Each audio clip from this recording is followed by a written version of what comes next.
Sir. నేను press meet పెట్టిన తర్వాత ఎన్టీఆర్ సార్ వాళ్ళు కాల్ చేసి ఏమైందమ్మా, ఏంటి ప్రెస్లో వచ్చావు అని చెప్తే, ఇలా అయింది సార్ అంటే మీరు నాతో ఒకసారి మాట్లాడిండొచ్చు కదా అని చెప్పేసి అలా చెప్పారు సార్. సో అప్పుడే ఫోన్ చేశారు, నేను వస్తున్నానమ్మా, మీకు డిశ్చార్జ్ చేపిస్తాను అని చెప్పేసి నిన్న నాకు 12 o'clockకి కాల్ చేశారు సార్. కాల్ చేసి నేను చేస్తానని చెప్పేసి నైటే వచ్చారు ఎన్టీఆర్ సార్ టీం వాళ్ళు.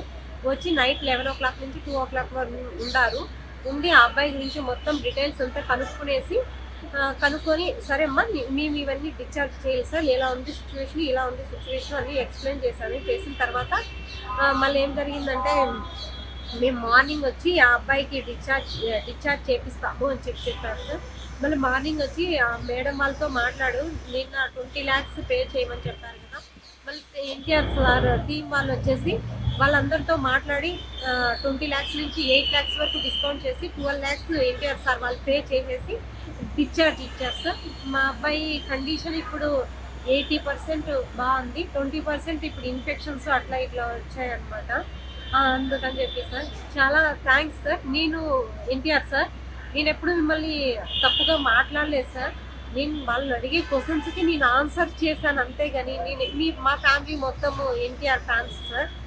మేము ఎప్పుడు మీ గురించి ఎప్పుడు తప్పుగా మాట్లాడడం కానీ అలా ఏం చేయలేదు సార్. వాళ్ళు అడిగిన దానికే నేను సమాధానం చెప్పాను అంతేగాని ఇంకేం లేదు సార్. మా ఇంట్లో వాళ్ళందరూ మీరు మాట్లాడే స్పీచ్ విని మేమందరము ఒక పిల్లోడంటే ఇలా ఉండాలి అని మా అవ్వ వాళ్ళు అందరూ అలా అనుకుంటారు సార్. మేము కానీ ఇలా మీరు మాట్లాడుతుంటే అలాగే టీవీ ముందర కూర్చొని చూస్తూ ఉంటాం సార్. Thank you sir. మా అబ్బాయికి డిశ్చార్జ్ చేసి మీ అందరి సపోర్ట్ వల్ల డిశ్చార్జ్ అవుతుంది. ఆ అబ్బాయి ఆరోగ్యం బాగుండాలని మనస్ఫూర్తిగా మీరు ఆ రోజు వీడియో కాల్లో కోరుకున్నారు, అదే విధంగా జరిగింది సార్. చాలా చాలా థ్యాంక్స్ సార్. ఎన్టీఆర్ ఫ్యాన్స్ వాళ్ళు చాలా ఇబ్బంది పడినట్టున్నారు నా మాటల వల్ల, మీరు ఫీల్ అయినట్టున్నారు.